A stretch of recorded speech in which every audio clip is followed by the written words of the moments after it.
Sino yung, who amongst you guys here yung nandito since day one? Can you type me in the chat?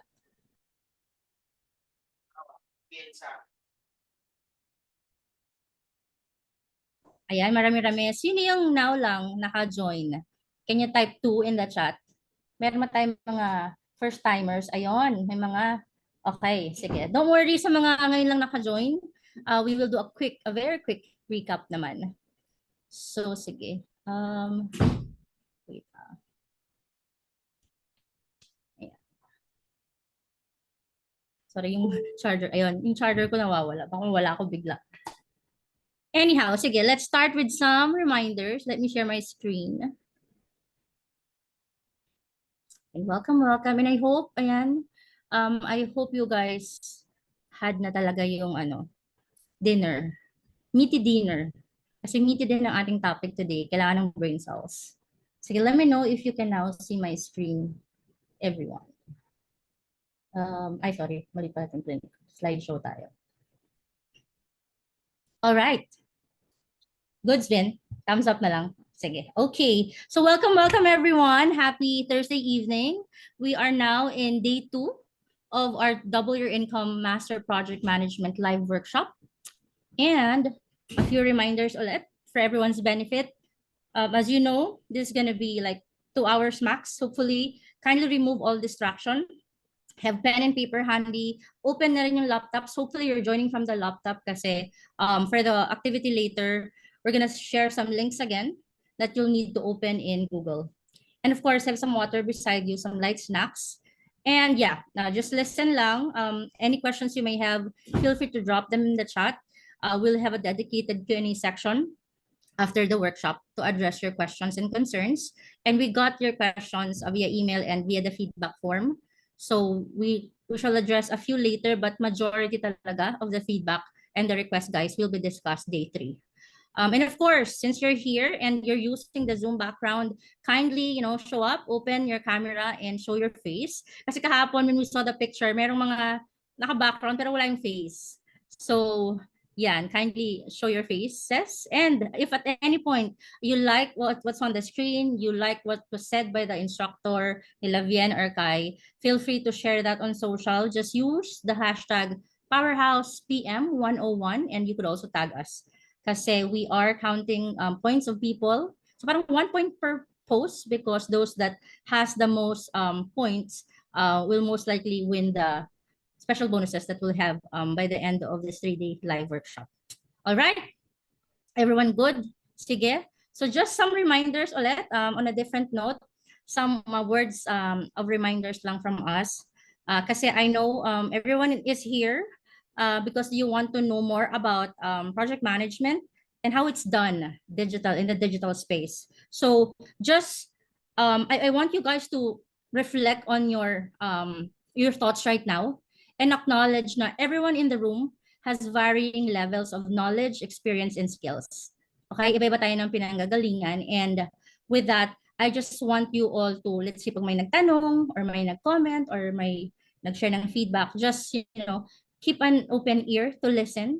I hope this is not a judgment zone. So dapat safe space to kasi that's the space that we want to create. And acknowledge lang nga na iba-iba tayo ng starting points. Okay, so yung mga newbies dito, like siguro first time mag-freelance or from a different scale, just wanting to learn about PM, newbies kayo or starting out or from another scale, wanting to upscale, the fact is it's gonna be hard for you guys, especially sa simula. Because it's something new, di ba? Anything naman that's out of your comfort zone, anything na you're unfamiliar with, you're bound to face some difficulty or challenges. So just be open to that. Be ready for that.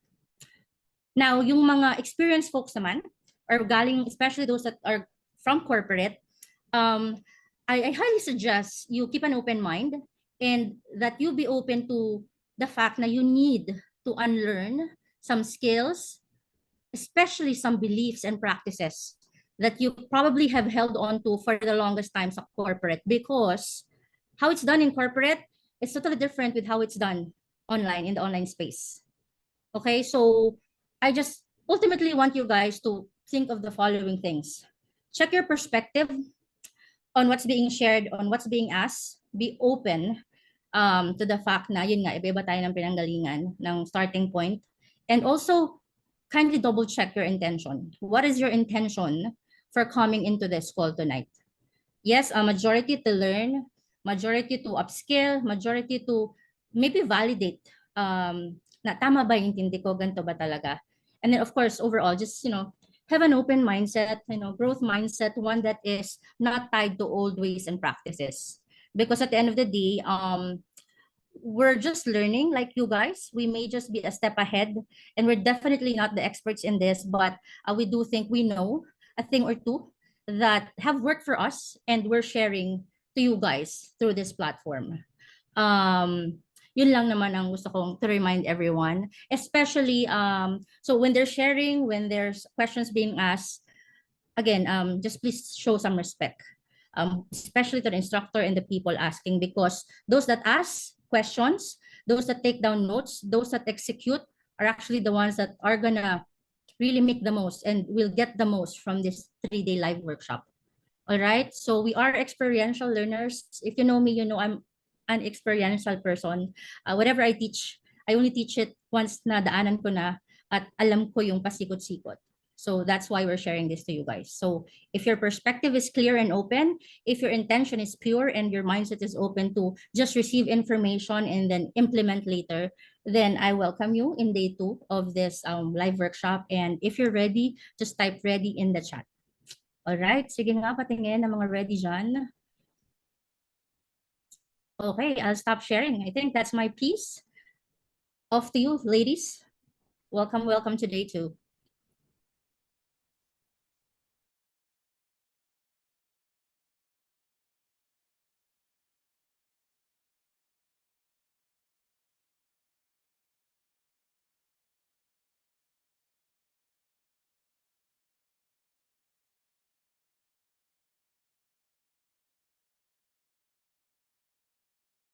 Ayan, marami nang All right. ready. Can you hear? Yeah. Hello, hello. Kailangan pantayan niya energy ni Coach Days, no? So, hello, everyone. So, we're now on day 2. So, just a quick recap from Kai before she turns you over to me. Yan. Yes. You share the screen ba? No, i-share mo na lang. Okay. Which line? Yeah, that's okay na. Okay, hold on. Let me just... Can they see it na ba? Hold on lang. Let me just pull this off. Okay. Ayun. Hi guys, good evening. So again, yesterday we have discussed the different definition of Sorry. project management, and then how it feels, how it succeeds, and yung different kinds of method. Can you type in the chat kung ano yung pagkakaintindi nyo yesterday about project management? For those na naka-attend yesterday.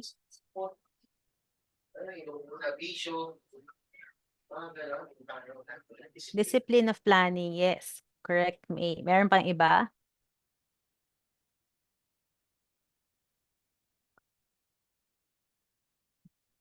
An endeavor with a start and an end. Tama, easy. All right, yes. Process and people, yan. So, Bien discussed yesterday na also it's about people. All right? So, yesterday we have also discussed why projects succeed. Can you share me some details sa kung bakit nagsasucceed ng isang project? Can you share with the team?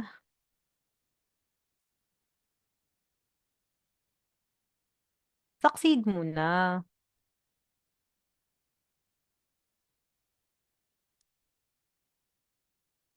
Process, people. Naalala niyo yung parang anchor na pinakita ni Vian yesterday? Yung 5 foundational behaviors. Listen more? Yes. Ano yung number 1? May nakapagsabi na ba yun? Tama. Nauna si Charina. Respect. Next would be listen first. Clarify expectations. Sorry. Accountability and empathy. Yan, correct. All right. Can you tell me a couple of methods na na-remember nyo yesterday? Okay, si Giselle, inano niya talaga lahat. Nilista niya lahat. Alright. Okay, dito kayo nabuhay sa methods. Alright, okay. It seems everyone naman remembered the lessons yesterday and I'm so happy. So today, you will be learning the meat of the project management itself. So yes, Vian, can we proceed for today's lesson? Please have a pen and paper ready. Then yung questions nyo for later na lang. Okay, ayan. All right. I think we're all set na, no? So we can start immediately. Now, so basically, we have already discussed we focused yesterday on the mindset side, no?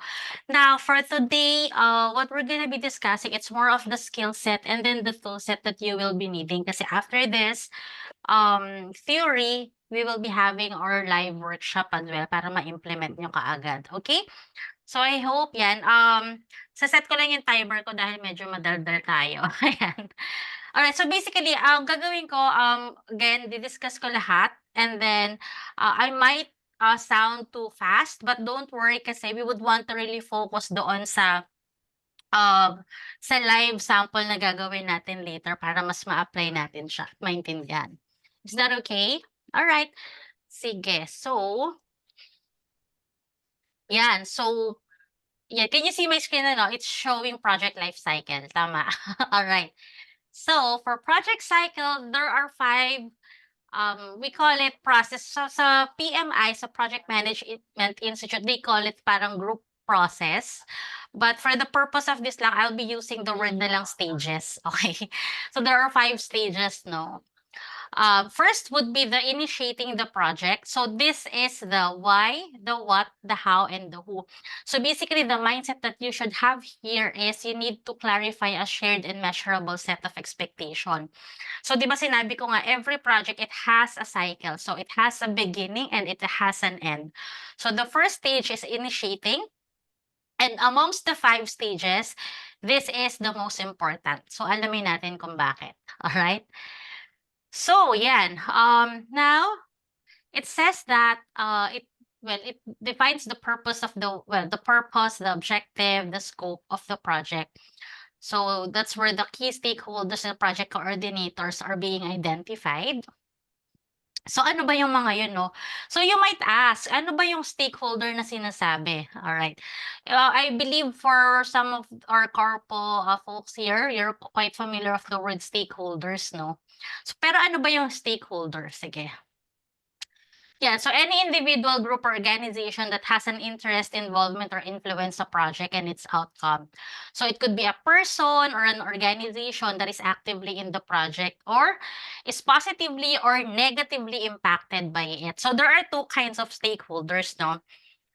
So it could be, ito yung mga sample natin, they could be the sponsor, the customer, the project team, the management, the supplier, government, facilities, and even community. So anything that is involved dun sa project, they are considered as your stakeholder. All right? So for this one, first, you have to identify sino ba yung mga stakeholder niyo na yan, lahat ng may impact ng project. So ang tool na pwede niyong gamitin ay very simple, brainstorm lang kayo. All right, it could be sa inyo lang, if it's just a small project, you can do the brainstorming yourself, or you can also involve your mga team members ninyo sa project if it's a big project. Okay? So yan. Now, other type of so we have identified the stakeholders lahat, no?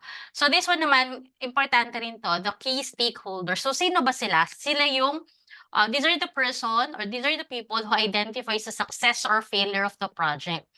So basically, sila yung sino ba sila? Sila yung decision maker, sila yung may authority. Okay? As you can see dyan, yung tools na ginamit lang is basically just have to identify doon sa mga sinet kong stakeholder, doon sa lahat, no? Sino ba doon yung talagang approver, decision maker, authority, and even need. When I say need, these are more of they don't have to be the signatory pero kailangan sila doon sa project. Okay, so it could be in the form of interviews as well.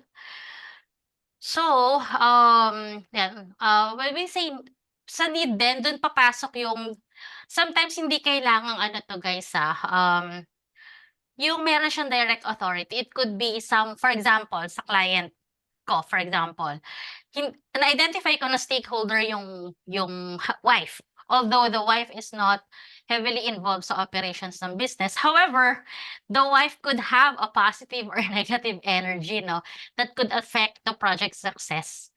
Diba? So any influence that could affect the decision maker, kasama rin sila. Alright?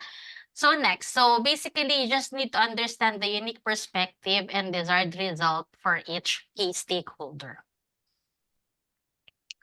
Okay, so next. Alright, so dito na papasok yung scope of the project. So, as you can see there, the word scope statement from the book, yan, yung PMBOK, it says that it provides a documented basis for making future project decision or for confirming or developing common understanding. So in essence, no, para silang compass. Are you guys familiar dun sa term na scope?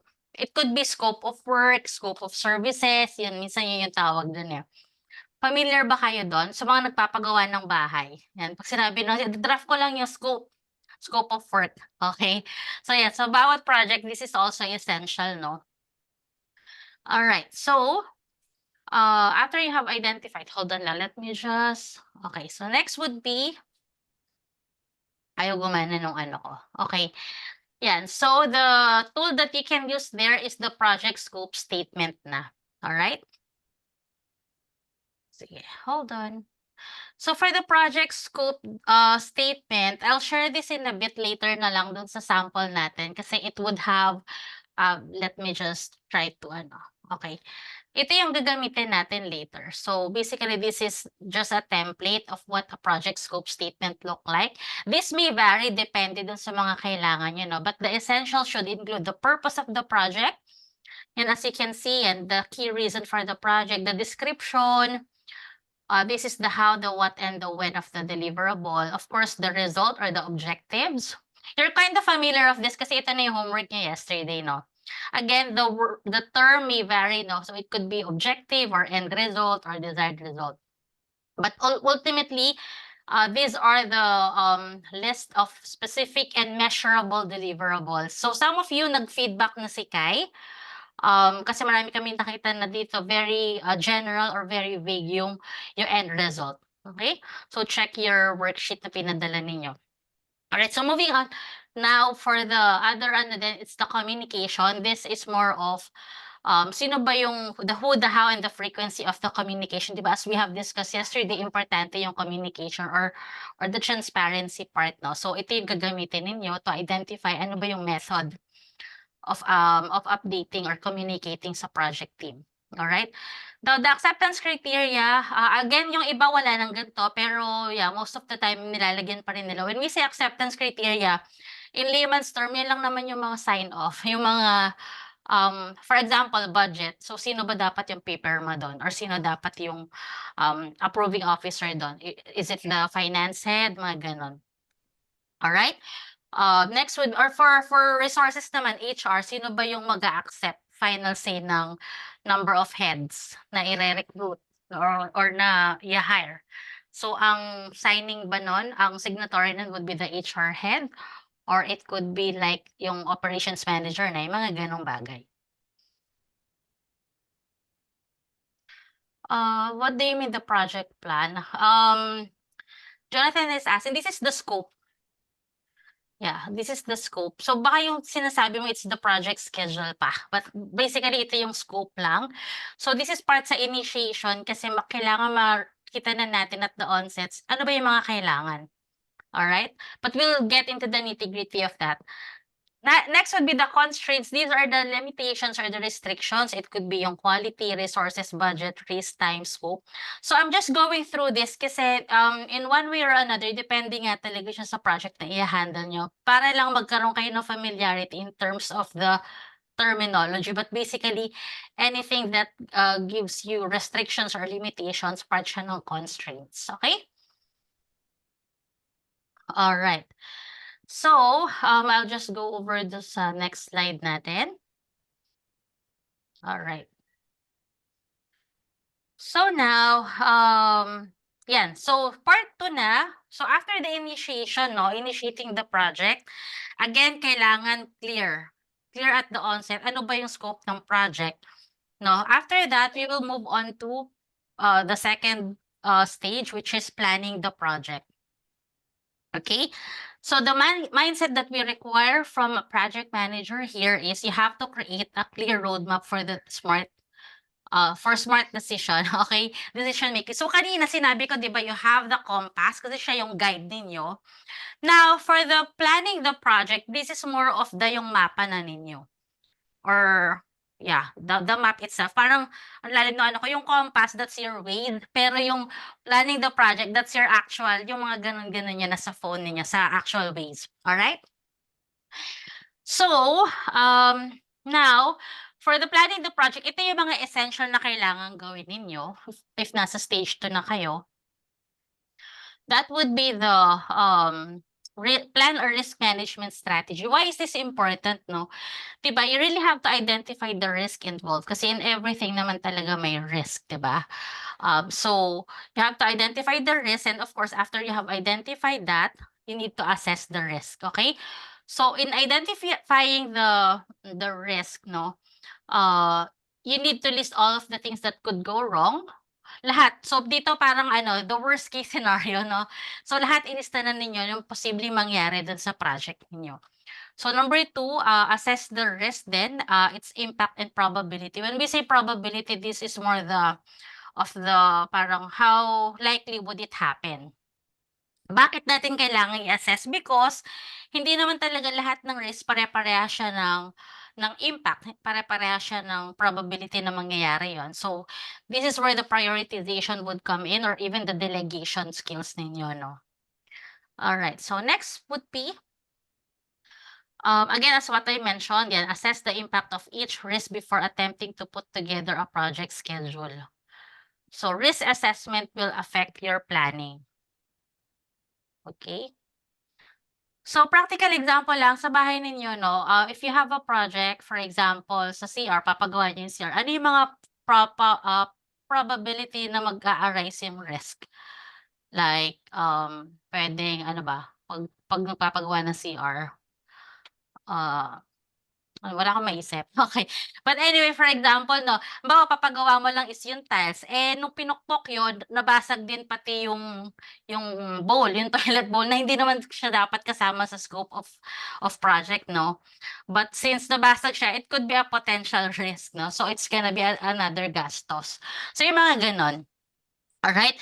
So in assessing the risk, 'no, you just have to, yan lang, paano mo siya ime-measure, like yung impact nun and then yung probability, that's the actual risk. So paano ba siya? Yung tool na pwede niyong gamitin there, it's the risk matrix lang naman. So this is more of, 'di ba minsan 'pag nasa isip lang natin siya, it's better if you will lay it out in a paper, na document, para makita niyo yung kaagad, ito lang pala yung mga recent impact. So for example, ang pwede niyong gawin diyan is, well, parang 1, 2, 3 lang, parang you just have to, nilagyan ko lang ng number, halimbawa 1, 2, 3, 4 yung mga nilista ninyo. So, ano yung na-identify niyong risk doon? Sorry. Ano yung na-identify ninyong risk? Saan na ba ako? Nawala. Sorry. So, I just have to go back. Asan na yun? Hold on lang, guys, So, ano yung mga na-identify ninyong risk? Sulat niyo, for example, you know, nabasag yung bowl kaya it would cost you another, say, 10,000. So, ano yung impact nun? Of course, yung budget niyo, since hindi siya kasama sa miscellaneous, it could impact yung budget ninyo. And then, ano yung ano ba sinulat ko dito? Probability. Yung probability, how likely would it happen? Dahil ba yung worker ay yung nagtibag nung tiles ay ano lang, hindi talaga skilled, like kung sino lang yung hinar nung contractor is mataas yung probability kasi hindi nga siya highly skilled kaya possible na mangyari siya, high chance of happening it, okay? So again, that could be a tool that you can use.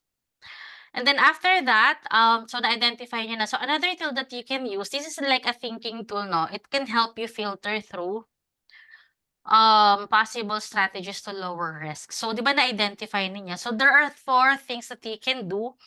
We name it tame the risk, TAME, that stands for transfer, accept, mitigate, or eliminate. Okay, when we say transfer the risk, you could shift it to another third party. For example, doon sa example ko kanina, yun nga, yung nabasag na din yung toilet bowl. So, would it be better ba kung yung gagamitin na lang din na laborer do'n ay, a third party or hindi kasama do'n sa original na contractor kasi wala nga silang ma-hire na mga highly skilled na laborer kaya they can transfer the risk to another third party. Okay? So, you can also accept the risk para acknowledge mo na lang and deal with it if it happens. Or mitigate the risk, that's, reduction 'no na mangyayari yung risk na yun. You can just have it mitigated. And lastly is eliminate. Do what you must to make it go away. So, most of the time yung ginagamit na lang dito, it's the, transferring of risk or you mitigate. Alright? So, yeah. Next would be, since na-identify niyo na, you can also make use of this tool, the risk management plan na. These are very foundational, so you can make use of this, for a starting point niyo, no? So, since you have identified the risk, ano yung score nun? Yung score, that would come dun sa impact times probability na lang para makita niyo lang, dun sa nilista kong 1 to 3, ano ba talaga yung highest doon na kailangan kong bigyan ng priority? Or is it something that I have to deal myself or I can delegate to someone else? Alright? So, yung strategy doon is you will come up, ano yung strategy ninyo doon? Or yung solution na pwede niyong gawin. Alright? And who? Of course, sino ba yung magiging owner nun? If you will be transferring that to a third party, sino yung magiging owner nun? Would it still be under your wing? Or you want to delegate that to someone else in the team? Alright?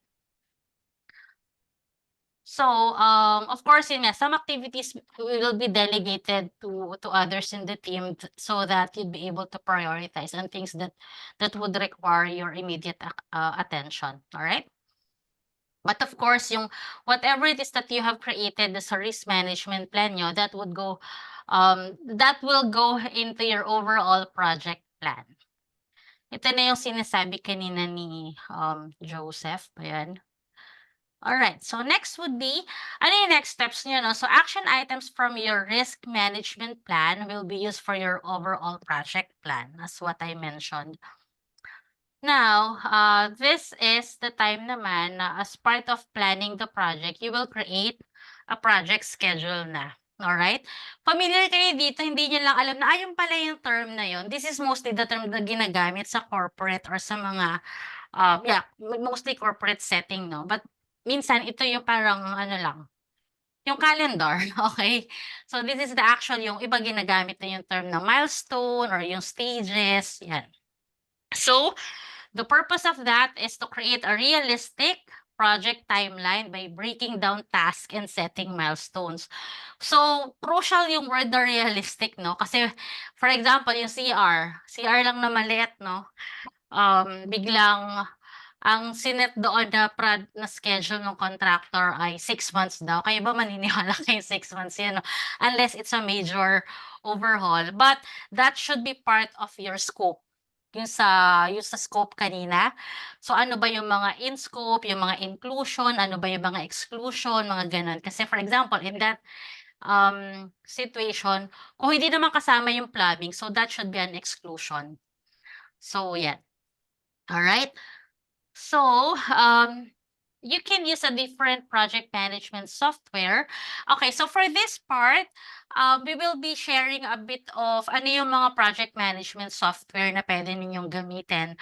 But for the purpose of today's session, we will be focusing on, of course, di ba, the very basic at free na Google Sheet and Microsoft Excel. But tomorrow, we'll be sharing nga yung mga nagamit na namin, no? But for now, guys, Google Sheet muna tayo. Let's go back to the basic. Alright? So, yan. Okay. Bakit nawala? Bakit blank screen siya? Ayan. So, how to create a project schedule na tayo. So, yan. Identify nyo na kailangan nyo mag-project schedule. So, this is now the how. For the how, no oras ko na. Okay, sige. For the how, yan, you create the work breakdown structure. The WBS term, this is a project management terminology. I just put it down there para lang mas maintindihan nyo siya. So basically, WBS per PMI, that's deliverable-oriented grouping of project components that organizes and defines the total scope of the project. So breakdown lang siya, literal. Pero that's the term WBS. So you have to create that. You have to make sure na may sequence or may chronological order yung activities ninyo. You identify the project team, you estimate the duration, identify the critical path, and you create a project budget. Okay. So first, yung WBS nga, no? So again, ilalagay niyo lang dyan yung mga deliverables nyo, yung mga what of the project, and yung mga components that would make up the deliverables. Alright? Later, mas maiintindihan nyo to. I'm just going through the theoretical part of it. So, yan. Ang pwede nyo gamitin dyan, na tool, kasi di ba, for example, it's a project, no? Ano nga ba yung mga components na kailangan ko? What are my WBS, no? So, ang pwede nyo gamitin, of course, it's the mind map. If mas gusto nyo yung mind map. Or pwede rin post-it for some of you na gusto nyong post-it, or pwede rin yung linear method, no, or linear type of, ililista nyo lang talaga, listicles lang siya. So for mind map, it would allow you to come up with ideas without worrying about putting them in order. So bato lang, parang brain dump lang siya. Alright? So dyan, ang tanong nyo lang naman dyan is, ano ba yung deliverables ko sa project na to? Ano ba yung mga components nun? So, once you have the deliverables and their components, you can brainstorm the associated task na from the components. Alright? Yan nga, sinabi ko na kayo na linear or post-it. Then number 2, after you have created your WBS, you go to the sequencing of the activity. So this is the how it gets done. So dito papasok yung word na dependencies, no? For example, yung dependent siya, parang hindi ka magpo-proceed dun sa next step if hindi mo na-cover yung step 1. Parang ganun siya. Paano ba siya mag-a-apply? Halimbawa dun sa CR na lang din, no? Hindi nila mababakbak yung tiles kapag hindi nila sinira muna yung pintuan kasi nakaharang yung pintuan, parang gano'n. Prerequisite, yes, no, I mean, no? So yan, huwag masyadong mag-deal dyan dahil mas importante yung live natin later. But basically, that's how it works. Next would be, yan, identify nyo na, of course, no, yung project team nyo. This is part of planning. So the goal is to define the team. So you find the right people for the role and for the job. You create a clear project schedule. Next would be estimate the duration, no, of each task. So, ito, ano ba yung, di ba parang minsan ang hirap, paano ko ba ma-identify? Like, gano'n. Parang ang hirap naman mag-rely lang, for example, dun sa contractor nga, no? Sinabi niyang, para maayos yun, it would give them, ang lead time is 6 weeks. Pero how sure are you if 6 weeks talaga siya?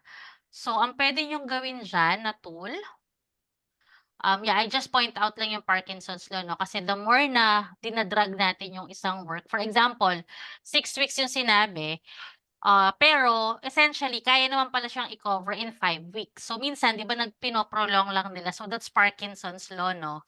May mga gano'n din tayo sa sarili natin, 'di ba? Yung people will work through the entire time allocated for an activity, no? So parang more of hinihila mo na lang kasi isip mo, "Oh, ano pa naman on the 6th week pa yung ano natin, yung deliverable or yung timeline natin, sige i-drag natin."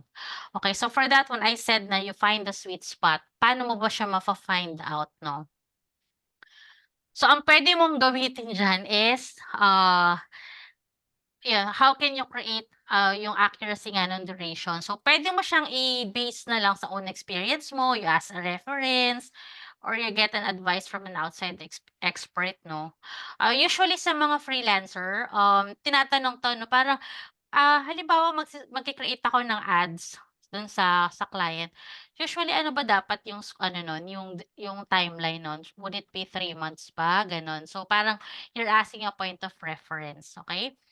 Or you can use the PERT formula. This is a project management word na, pero more or less ito lang yung, 'di ba sa team meron diyang mga optimistic, "Oh guys ito 'pag, um, gagawin natin 'to, sa tingin niyo how soon can we deliver this project?" Ayan, over 4 lang siya palagi. So, times kung ano yung makuha ninyo dun, i-divide niyo lang dun sa sinabi ng mga negative na tao. For example, sabi nila, yeah, 6 months yung optimistics, pero yung mga pessimistic sabi nila 9 months. So, ito lang yung formula, over 6. So, whatever it is na nakakuha niyo diyan sa formula na yan, that's the expected time. Alright? So, next would be, identify the critical path. When we say critical path, this is also a project management term. Ito yung the longest sequence of scheduled activities that must start and end as scheduled, no? So, basically, ito yung critical. Saan ba doon sa planning stage ninyo yung may nakikita niyong may criticality, no? So, doon kasi madalas nangyayari yung bottlenecks. For example, hiring ng qualified people in the team.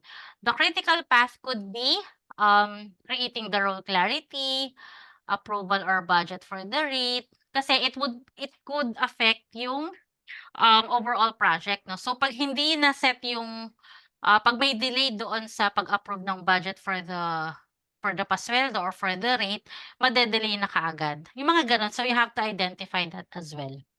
These are your bottlenecks, alright? Next would be yan, to avoid bottlenecks yan, best people, maganda 'pag of course best people or cross-training. Yan puwede or micro team accountability sessions. Lastly would be you create a project budget.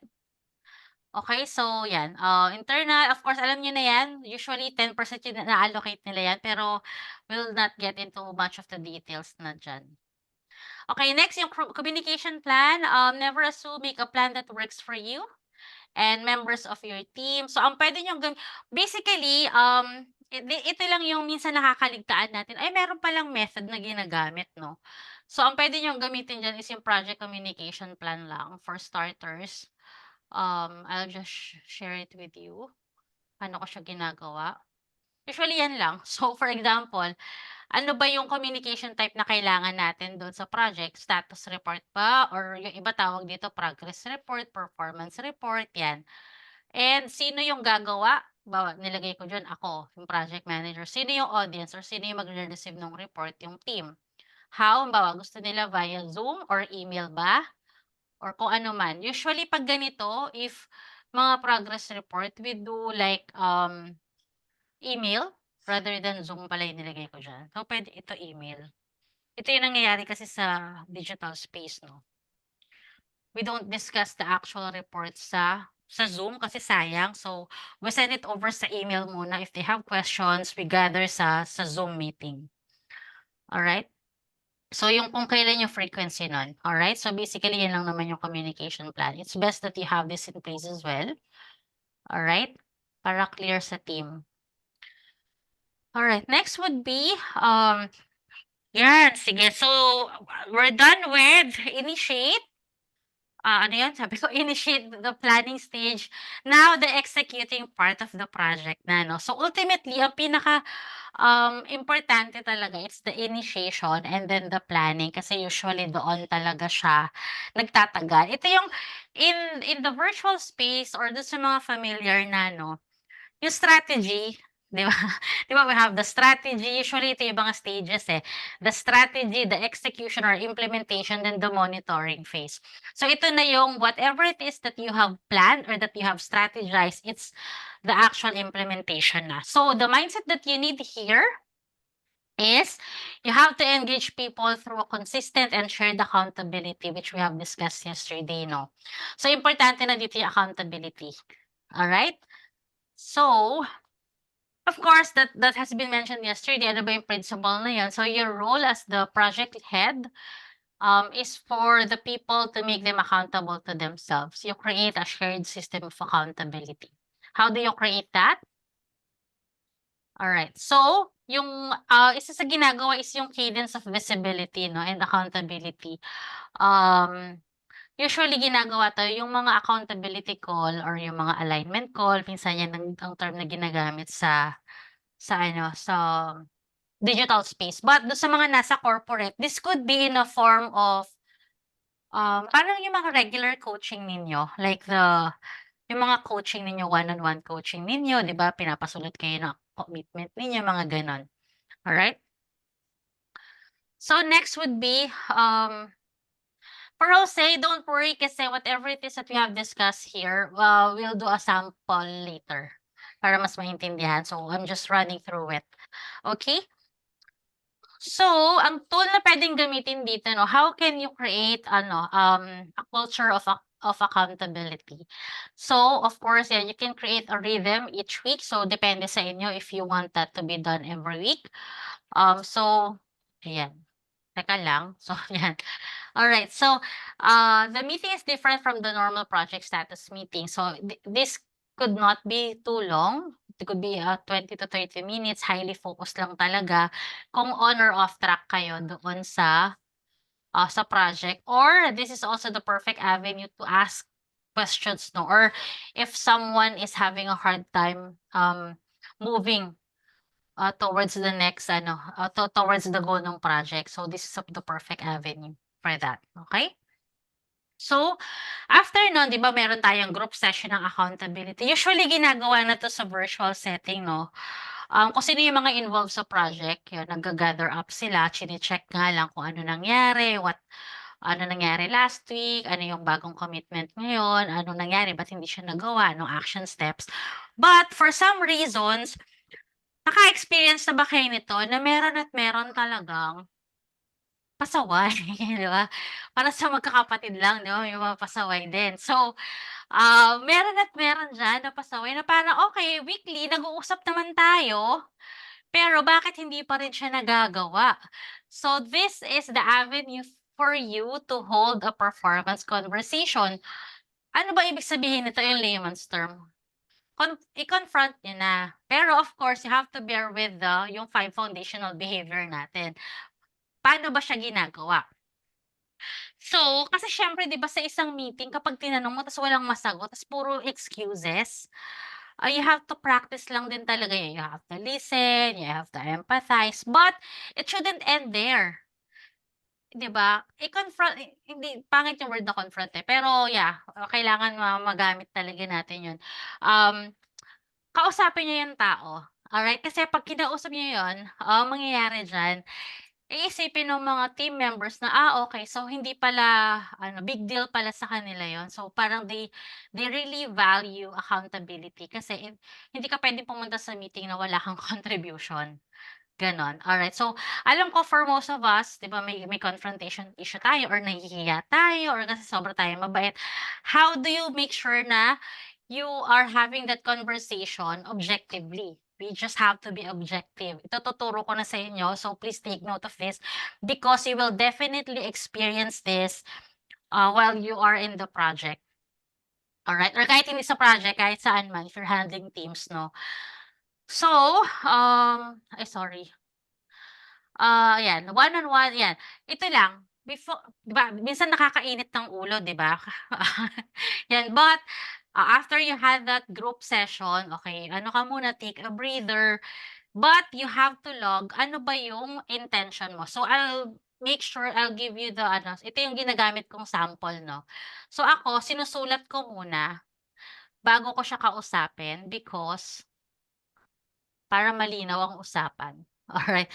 So, it is a team accountability pala. Ito rin yung ginagamit ko madalas. Like, ano yung last week commitment, yung bagong commitment ngayon, ano yung, what would make them move or halimbawa may sinabi silang bottleneck or roadblock, ano yung hindi, parang action steps lang pala yan, clear the path or action steps. Okay? That's for the group session. Ay, ano ba yan? Okay, that's for the group session. Now, doon sa high, yung sa performance conversation yun na. Okay, ang pwede niyong gamitin is the conversation, ano bang tawag ko dito? Sa akin kasi gamit ko dito coaching log na But yan, para maganda conversation log, 'di ba? 'Pag coaching log kasi ang iniisip kadalasan, ay ano siya kino-share, siguro may ginawa yang kalokohan. But I'm just using the word conversation log. So kung para kanino ba yan, halimbawa that's for Kai, kung kailan kami nag-usap, ano ba yung intention ko? 'Di ba? Ayan, malinaw diyan. Isulat ninyo guys yung intention ninyo before you get into that meeting. Ano ba yung mga facts? Yung totoo lang. So, yung point of view ng both parties. So, yung point of view na nakuha niya, saka yung point of view mo. And ano ba yung impact ng ginawa niyang yun? Alright? And after that, after you have that conversation, ano yung commitment niya or yung actionable steps niya? I know that for this type of conversation, mahirap siya at first, but you have to practice. Again, wag kayong pupunta doon sa meeting na yun na, alam mo yun, ngingat-ngit kayo sa galit. Take a breather first and just be objective using this, parang formula for me, okay? So, and then of course, kapag may commitment siya diyan, dahil siya yung nagsabi niyan, tanungin niyo kung kailan. Kasi kaya nga may delay dahil hindi niya nagawa, no? Kapag sinabi niyang gagawin ko na po, kailan? You always ask when. Alright? Minsan, umu-okey na tayo 'pag sinabi, "Sige po, ise-send ko na yung document na kailangan for your sign off." Pero nakakalimutan nating tanungin yung when. So, sa kanya pala, sa isip niya, ang gagawin niya is Monday pa yun. But ultimately, kailangan mo na pala siya today. So, make that person committed and accountable. Alright? So, moving on, yan. So, we're done with the execution part. I acknowledge na yan. Now we're going to the stage. Yan, malapit na ako. Sige, monitoring and controlling the project. Basically, the sa sample case natin, mami, we will be focusing more on the initiate and planning kasi yun nga yung crucial, no? But in essence, ito lang naman yung mino-monitor mo na lang, yan, you're making sure that everything is in control. So the mindset that you need here is, of course, you have to drive progress through transparent communication. How do you do that? Diba? Palagi ko sinasabi, hone on the 5 foundational behaviors. So, sabi ng isang mga experts sa project management, no, when you have good control, it reveals the problem early. All right? So, yeah, sabi sa PMI, yan, monitoring and controlling is keeping track of identified task, no? Ay sorry, so andito na pala ako dapat. Yan, sorry, releasing my screen now. So, monitoring and controlling na tayo. Yan, so you keep track of identified tasks to determine if risk responses are as effective as expected. Yan. So, dito yung medyo makakapahinga na yung project manager. Ito gustong-gusto ko 'tong phase na 'to, 'no? Basta na set in stone ko talaga yung from strategy ko, yun nga, sa initiate, sa planning, and then na-implement na siya. Ito yung medyo makakapagpahinga na ako, 'no? Yeah, medyo relax na yan. Alright. Now, on this ano naman, stage or on this process group 'no, you have to be proactive pa rin. Bakit? Kasi anything could happen yan, 'di ba? So, kahit naka-relax ka, make sure that everything that you are about to monitor is still in good control, okay? So, kasi there are two opposite management style 'no, yung isang klase ng project manager, abandonment, 'di ba? Yung pagkatapos niyang execute, "Sige bahala na kayo diyan," 'di ba, dedma na. Or yung isa naman sobrang micromanager, like, "Oh, ano na," yung parang araw-araw na lang, parang sobra, 'di ba, the littlest thing tinatanong talaga sa'yo, kulang na lang siya gumawa or side by side ka niya, ganyan. Alright? So for that one, of course, we want to be the effective project manager, no, who steadily monitors progress and control of the project. So don't be the abandoned, ano, yan, abandonment siya and yung isa nga yung micromanager. We don't want to get into that, management style. All right. Next would be, yeah, ito yung mga strategies 'no, ginagamit na namin. Of course, you have to make sure that, para you're in good, control or monitoring ng project, you need to make sure that you keep your stakeholder informed about the project status. Paano mo siya ginagawa? Ito nga, yung project status review or for me, sa digital world kasi, I do, uh weekly performance review or minsan kapag alam ko na in control na, bi-monthly report na siya, alright? So, it could be in a form of that, so depende sa agreement ninyo. Pero most of the time, kapag first or second month, I do the weekly. Then on the third, 'pag sa tingin kong okey na siya, konti na lang yung kumbaga a little bit of iterations na lang, I do bi-monthly, alright? So, of course, you have to make sure na masaya si client. So, you check in with them regularly 'no. So, what we do, ah, ako ginagawa ko chine-check ko pa rin si client kahit alam kong in good control na yung project. How I do it, just a simple Viber, parang, "How are you?" Ganyan, yung gano'n, a little bit of touch base lang kasi they would appreciate that, alright? So, 'yan, drive progress through transparent communications, okey? Okey, sige next.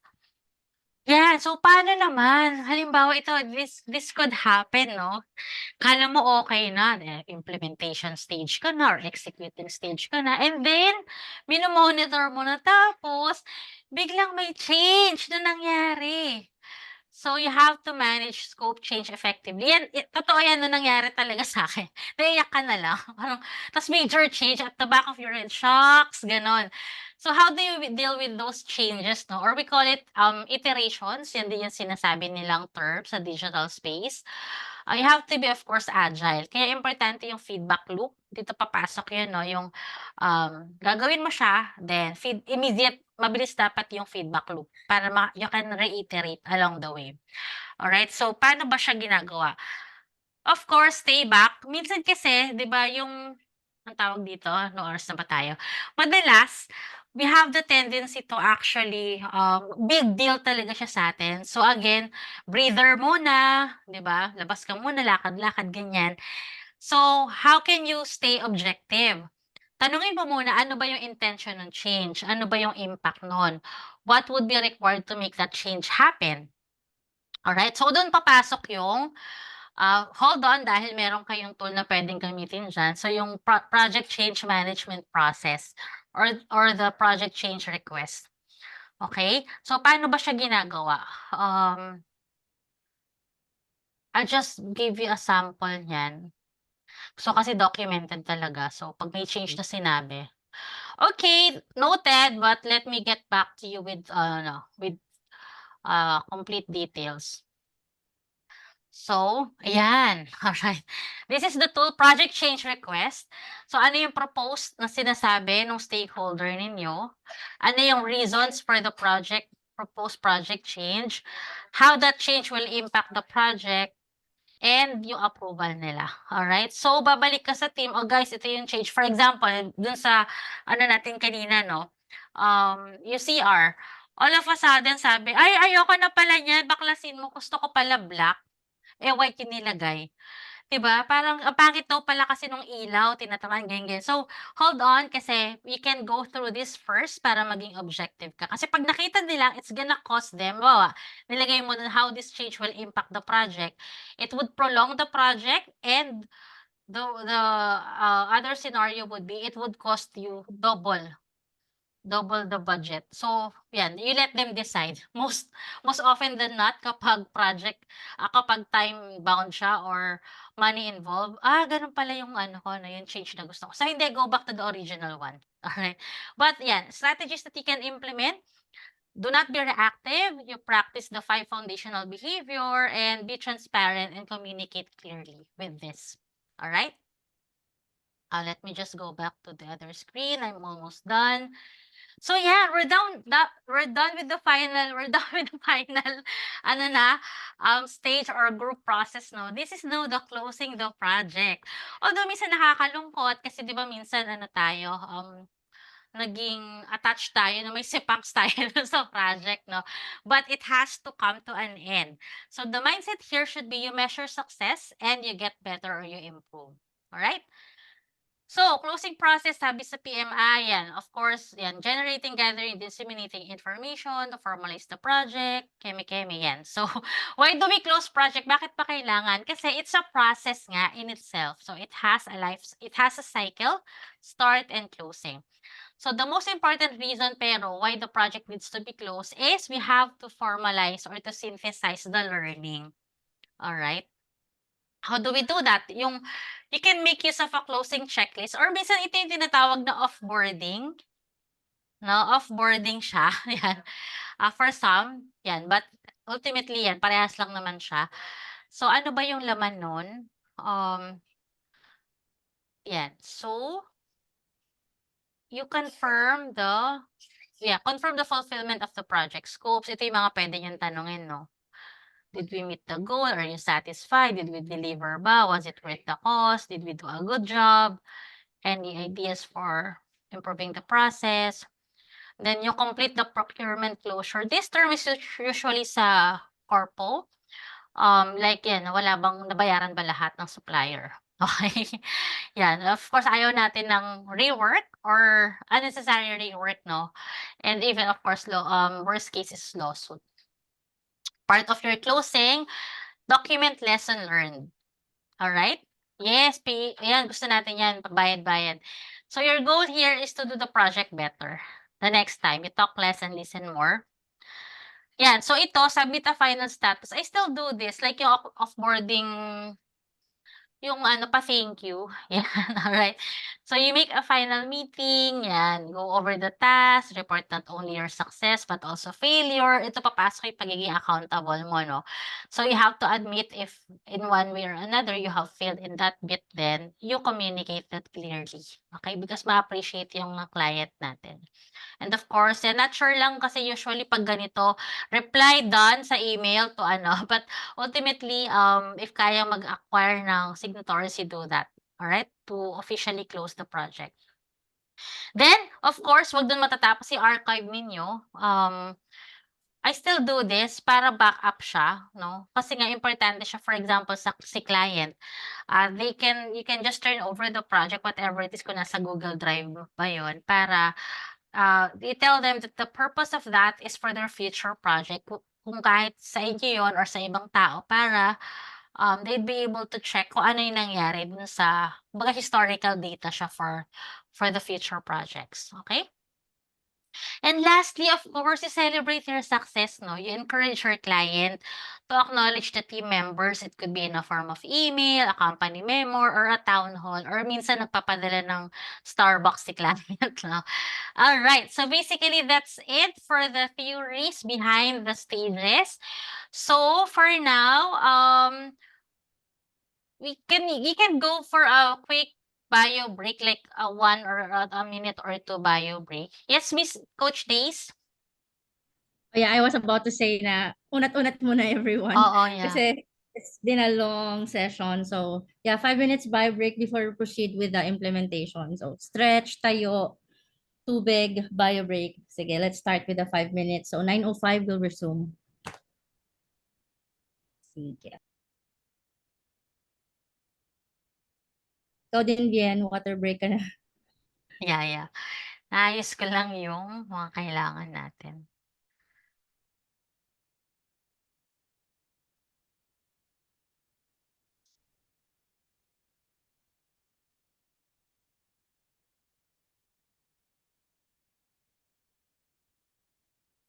Okay, so some of you guys know you want to get yung mga template. We'll check na lang later. Okay, sige. Okay, guys, inat-inat kayo kasi gagawin niyo na yung work, ano natin, yung activities. It's your time to shine after this.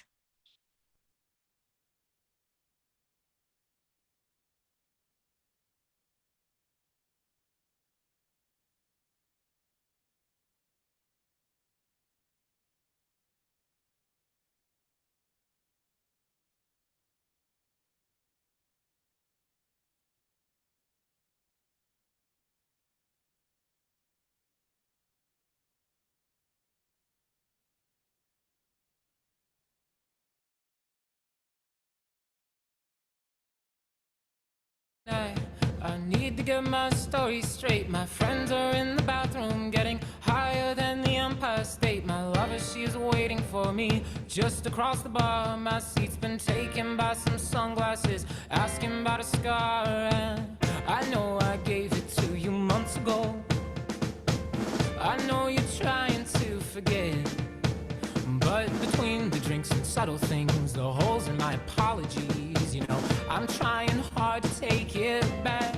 So if by the time the bar closes and you feel like falling down, I'll carry you home tonight. We are young,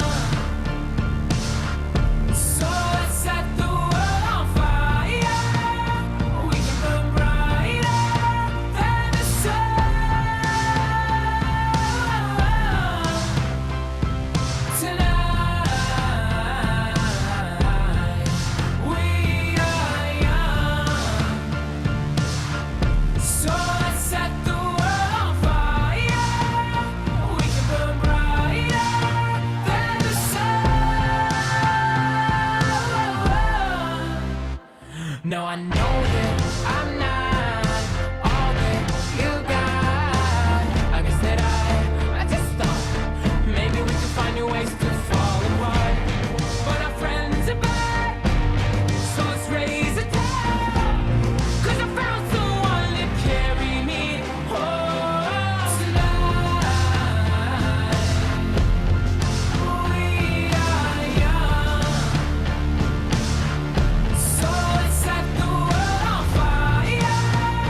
We can burn brighter than the sun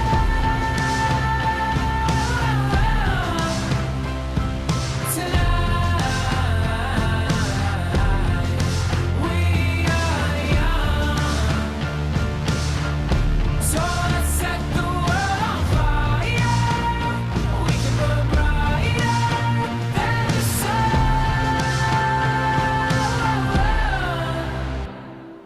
Coming home tonight. Just coming home tonight. Coming home tonight. Just coming home tonight. The moon is on my side. I have no reason to run.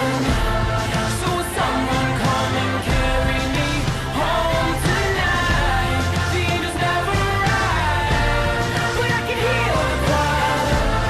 So will someone come and carry me home tonight? We are young,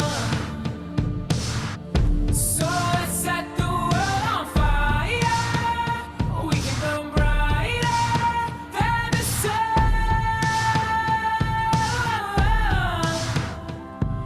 tonight. We are young, so let's set the world on fire. We can burn brighter than the sun.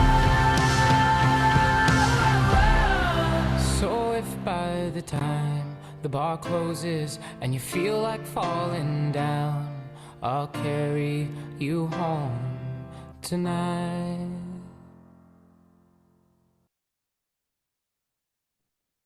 We're good. Or one more minute pa.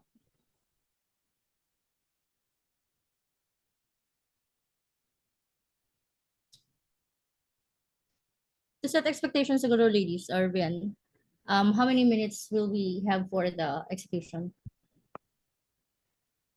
We'll do a sample, a live sample. 15 minutes siguro. Ayan, nagawa ko naman na siya kanina. So, rundown na lang nun. And then after such, sila na, 15 minutes. So, we'll have like 30 minutes for the entire As workshop. you're doing the sample ba, can they not Pwede na, work coach. along with you? Yeah, Oo. pwede na. So yun guys, if you want to save on time, let's like, do the work together. So as they're showing the sample, go ahead and build yours na din. Any assets they need to have access ba to be able to do that? Yeah, sige. We can drop na the link. Kai, we can drop na, no? Sige. So,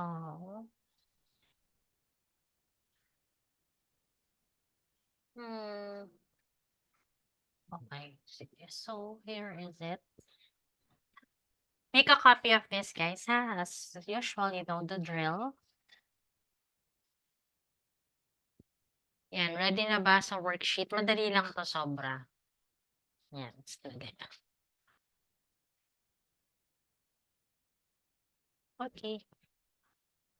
Here we go.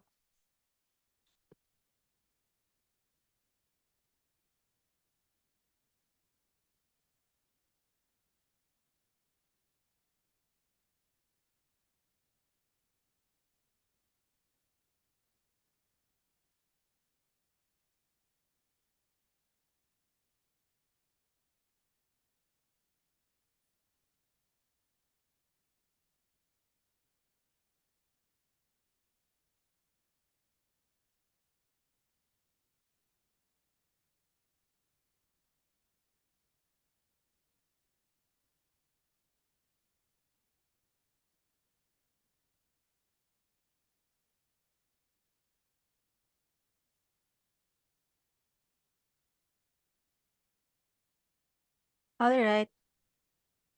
So, lahat na may copy.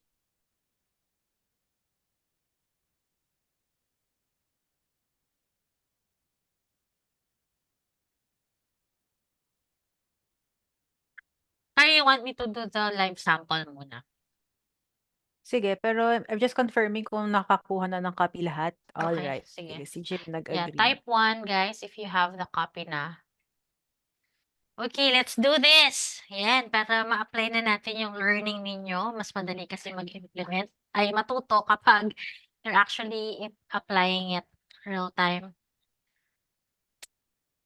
Okay, sige, yan. I'll just be sharing my screen.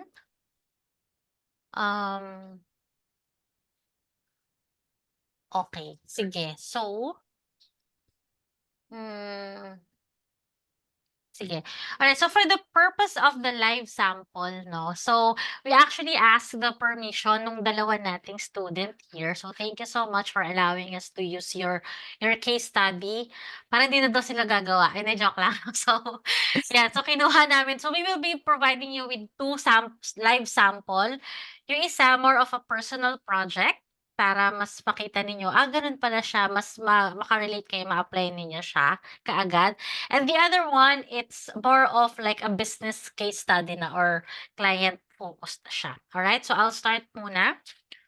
Let me just share my screen.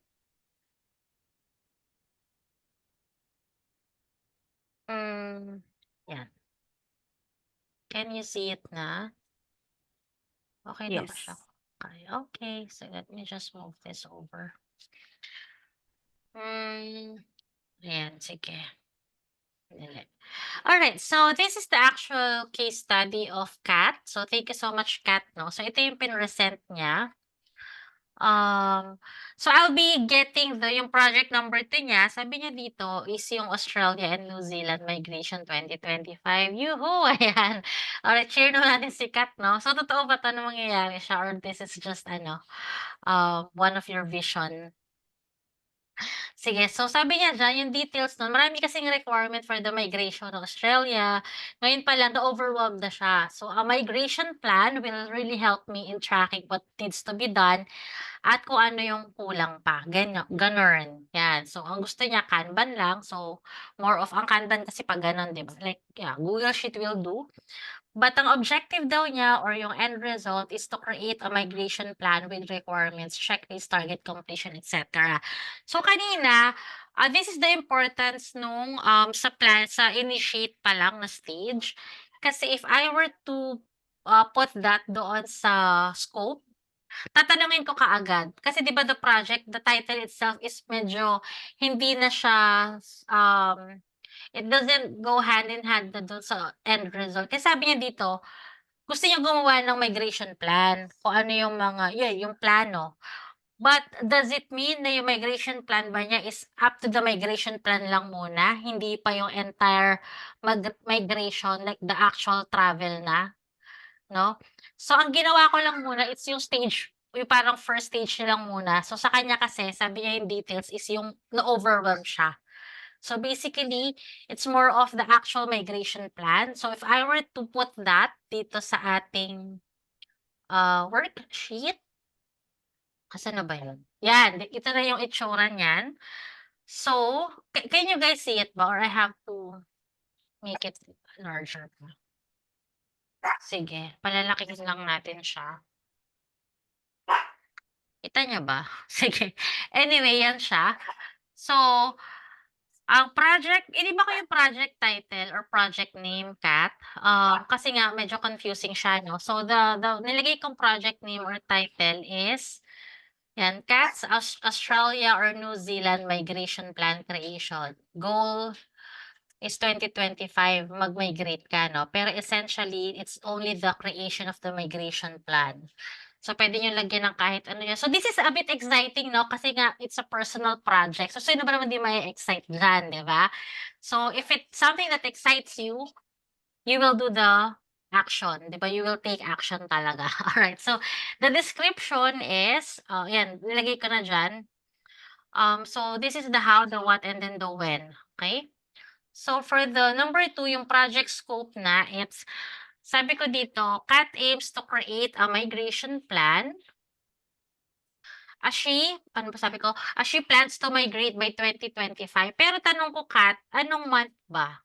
So, we just need to be very specific, no? Anong month ba sa 2025? Smaller ang gusto niya. Sige, hold on lang. So, maglagay na lang ako dito. Gusto ko lagay, sige, December. So, yan. Ito yung mga nitty-gritty part na, no? So, it has to be specific and measurable. December, sinabi ko dyan.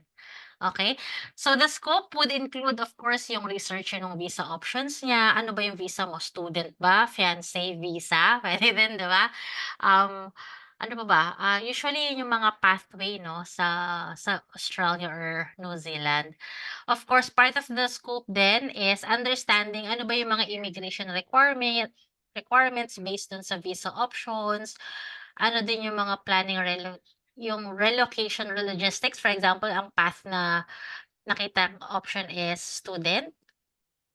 And then, of course, yung settlement resources din pagdating doon, paano ba yung magiging settlement or relocation plan ni Kath. Okay, that's the scope. Ang objective niya or the end result or the desired result, as you can see, no, prioritize list of specific and measurable. The objective is to develop a detailed understanding of the immigration processes and requirements for Australia and New Zealand. Nilagyan ko ng timeline, Kat, no? Pressure ka ba dyan? In 3 months. Bakit 3 months? Medyo nag-research ako niyan. So, ginawa ko rin kasi yung sa akin before. We're planning to migrate to Canada sana. So, ginawa ko rin yung plan in 3 months. Doable naman. Medyo nag-procrastinate pa ako dyan. Parkinson's disease. Parkinson's law, no? Sabi ko, although alam kong doable naman siya in a month, pero yan, given yung madami kong ganap, nilagay ko 3 months din, alright? So, yes, importante ito yung success criteria ninyo, measurable results, no? So, yan, of course, kailangan, sabi ko dito, kailangan 100% complete siya. Thorough research report, yung visa, eligibility, lahat nandoon sa plan in the next 3 months. And then yung stakeholder or mga people involved, it could, of course, it would be Kat, yung immigration consultant, kung mag-hire na ba siya, legal advisors kung kailangan, if needed lang to, relocation. Canada kasi may mga ganito relocation specialist, no? Mga immigration officer. Ayun, o kung kailangan ba niya ng admin or VA, no? Kasi she's focused sa work niya, if she needs someone to do it. Of course, sinabi ko rin diyan yung family or friends who will be involved financially or emotionally. Di ba minsan kasi kailangan, baka gaya na sinabi ko kanina, anyone that could positively or negatively impact your project, isama niya yan. Halimbawa, yung mama niya ayaw pala, or yung daddy niya, involved niya kasi financially sila din yung magsusupport sa kanya. So, lagay niyo dyan. Or kung involved sila doon ba kayo magre-relocate, anything na magiging part ng project, you place that there. Okay? Next sa planning stage naman, timeline nilagay ko 3 months, the resources, yan. Basically kung ano lang din yung nandirito nilagay ko na diyan. Budget, yan 20,000 lang, hindi ko alam 'to, gawa-gawa ko lang yan. Risk assessment, ito na. Ano ba 'to, yung mga understanding of ito na yung mga possible risk 'no. Yung limited, of course, sikat nga, limited lang yung understanding natin sa immigration policies and procedures, yung time constraints for research and planning. For example, may client talaga siya or she's working, paano niya budget yung kaya ba talaga yung 3 months? Then legal or compliance issue. Usually ito kapag, for example, may sudden change na sa student visa. For example, sa Canada, recently nagpalit na naman sila. It's a potential risk, 'di ba? Pati yung relocation challenge or anything na it could be ano, mga uncontrollable factors, then you put that there as part of your risk, okay? Communication plan, yan. Ito maganda 'to, Kat. So, I suggest you need to have someone who you would be accountable to 'no. So, someone you trust. So, kung sabi mo halimbawa, it could be your parent or your best friend, para bibigay mo sa kanila, "O nasaan ka na? Andito na ako." So 'yun, you create the communication plan around that. Kung gusto mo ba weekly kayo mag-update and how would the communication be, alright? Next would be the contingency plan. Ito yung backup na niyo 'no. Ito na yung parang more of the risk management plan.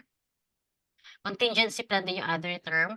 So, allows sufficient time buffers, 'yan. Possible 'yan kasi for example na-assess mo nga na hindi kaya, maglagay ka ng buffer. Or 'yan, additional support or expertise kung magha-hire ka na ba talaga ng immigration consultant, kasi nga it's a potential risk na magkamali ka. And then another contingency plan 'yan, thorough interviews, reviews and quality check of the migration plan. This is more of kung ako 'to, magha-hire na lang ako ng someone na talagang legally ano, anong tawag dun, yung knowledgeable talaga dun sa process na 'yan to avoid error if I have the budget naman na ganito. Alright? So basically that's it for the sample case study, the personal. 'Di ba ang dali lang guys? Alright, I'll turn you over to Kai. Alright, sige teka hinga muna sila ng konti. Baka na information overload. Pero you can ask questions na ha. So basically, nakita niya lang na yung structure, yan pala siya. So it's more of 'pag project manager ka kailangan i-document mo. Otherwise, kapag lahat nasa utak mo, feeling mo ang dami mong gagawin. Yes. Alright, sige. So, I ask for Jo's permission, no?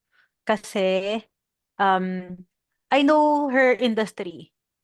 It's in short-term rental. So, karamihan kasi dito are VAs o kaya they are transitioning to become a VA or freelancer. So, sa mga projects kasi na pinropose niya, one is mag-streamline siya ng operations, routine operations for the STR company. And then, ang objective or end result niya is to create a standard operating procedure, SOP. Next would be, gagawa siya ng business plan for this. Pero, Jo, ikaw na dito. I will be handling this one, no? So, basically kasi, yung ginawa niya is, yung sinulat niya is, SOP yung end result niya. Pero, I want to do more. Papaano natin gagawin yun? So, eto, method to use, lean and agile. This is great kasi gagawa ka ng SOPs talaga. But again, lean and agile is a technique used. Lalo na sa SOP kasi you want it optimized, you want it streamlined. Agile naman, you want constant feedback kasi kailangan tama yung magagawa mo sa kanya, okay sa department managers, etc. So, for method to use, maybe we can also do Kanban, but I will explain later. Alright? So, this one, ang ginawa kong title for Jo is SOP Knowledge Hub for the short-term rental industry. So, ang project scope na gagawin natin is ito document yung mga current processes per department. Yung mga managers, check yung mga SOP na ginawa, and then i-organize siya. I put an example here, monday.com. Kasi for example, yan kunyari yung ginagamit nila na project management tool. So, examples lang yan. And then, nilagay ko na rin sa scope na dapat up na yung hub. Up meaning dapat okay na siya, tapos na siya by end ng second quarter. So, yung objectives, ano yung measurable na end result or measurable objectives ng project. Dapat may listahan na sila ng repeatable and important processes for the SOP hub. Ma-identify na din kung sino yung gagawa ng draft, and yung user, set na interview, i-organize, and then i-inform yung buong company of the new hub. And then success criteria, again, how will we measure, how will we say na successful yung project na ito? Dapat tapos na, so hindi November, dapat June. Ayan. So, para masabi na successful yung SOP Hub, dapat tapos na siya by June 2024. Yung training time, dapat babawasan na siya ng 50%. And then, dapat yung mga SOPs nyo, hindi hindi siya tatanda more than 6 months.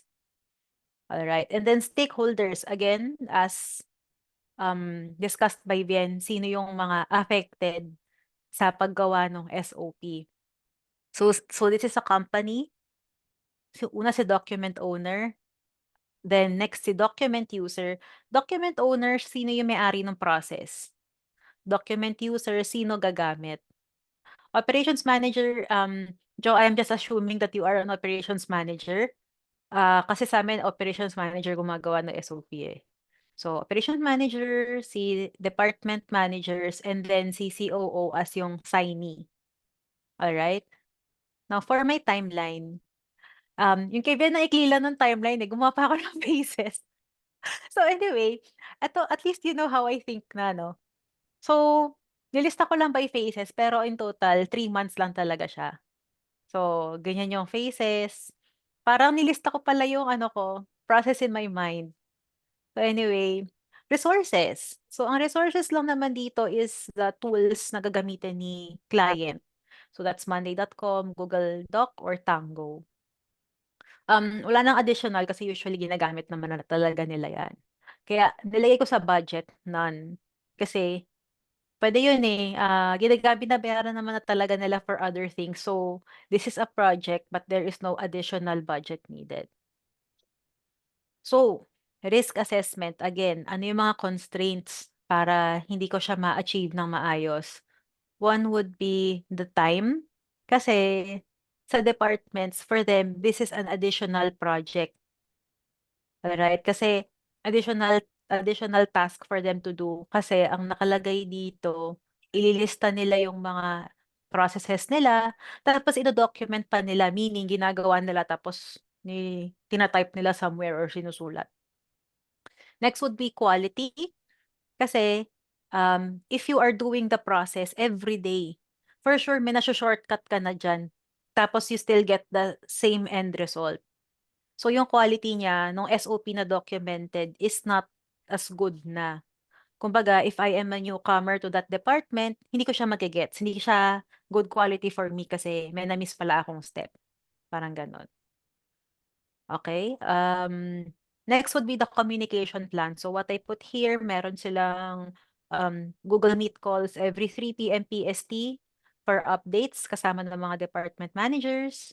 Tapos merong status board. The status board can be a Kanban board, gano'n. So status board for the whole projects, tapos doon mo monitor yung progress ng buong SOP hub. Then for the contingency plan, again, dahil pressed nga sa time, so we just give them ample time to document their processes, and then maybe dahil dun nga sa quality na risk, set a guideline to help them kung paano gawin yung SOP draft. So, ayun. Medyo clear ba? So, medyo clear ba na yung planning is gagawa tayo na SOP hub?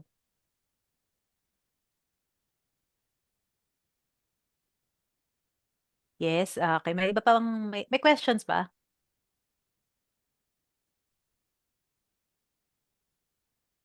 All right. So for you, Jo, hindi ito homework mo Yung gagawin mong project is yung isa. Tapos ginawa ko na yung isa for you. All right. So meron pang mga may questions? habang nandito pa kami para yung homework nyo, ma-check din natin if may questions kayo sa initiation, sa planning. You can raise your hand. Sorry to clarify, what's gonna happen now? Di ba may copy sila ng sheet? Homework na lang ba or are gonna do Pwede na lang gawing homework. Tapos kung yung iba, may iba kasi nagsa-start na eh. May iba Mm-mm. nagpapasa kagabi din agad. So, if may questions kayo na masasagot natin during this time, pwede naman. Okay, sige, silipin niyo na guys yung sheet and then think about the project that you've chosen and then paano niyo siya ipa-plot and then kung may isip kayong tanong, ask niyo na while we're here. Sige, so technically the room is open na ba for Q&A? Yes, coach. May nagtanong, si Rona, yung conversation log, sinishare ba sa team member? Of course. Kailangan siya i-share, lalo na kung stakeholder siya or part siya ng project. Kasi it has to be communicated eh. I share that, yeah. I use the term coaching log. Pero yan, inano ko Oo. lang. Yeah. Pinapasign ko pa nga eh, para may kasalatan. Ikaw nagsulat ng commitment mo ha. Yeah, di ba? Para babalikan mo siya during your next follow through Si if ever. Si Hazel may tanong din siya, paano natatansya yung time? For example, yung kanina sa SOP Hub creation. Actually, yung nagbabanggit ng time ng buong project is the stakeholder. So, yung sino nag-utos. So, gusto ko magawa to ng ganitong time. So, as a project manager, it's your task to budget yung lahat ng task na naisip mo na gagawin to that specific time na hinihingi ni stakeholder. Tapos kung ikaw na rin mag-decide kung doable ba siya or not. Yun yung mga skills na dapat meron kayo na hindi siya naaaral. It has to be practiced every day. Yan. Sino nag-estimate or nagpa-plan ng budget? If nagsasabi nung main time, again, yung pinaka-deadline, yung boss mo yon, client mo yon, or something. Pero how you budget it, kung paano mo siya hahati-hatiin, that's on the project manager. So that is budget on time and budget on money. Tapos it's up to you to negotiate kung kaya ba or hindi. Diyan lalabas yung skill nyo kung magaling kayo talaga na project manager. Paano pag di doable? How come hindi doable, Jenny? Anong klaseng hindi doable?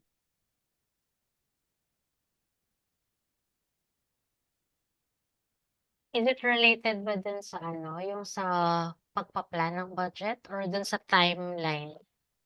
If it's timeline, ba nakita sinabi 3 months lang, pero based on your research, hindi talaga kaya, paano daw yung gagawin?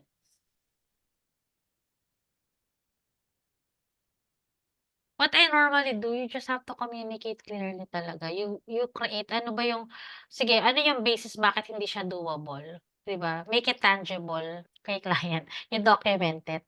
Kasi based on your research, ito yung mga usual na milestone, hindi yung babalik ka lang sa kanya na anecdotal lang yun, yung parang in-assume mo Kung, lang.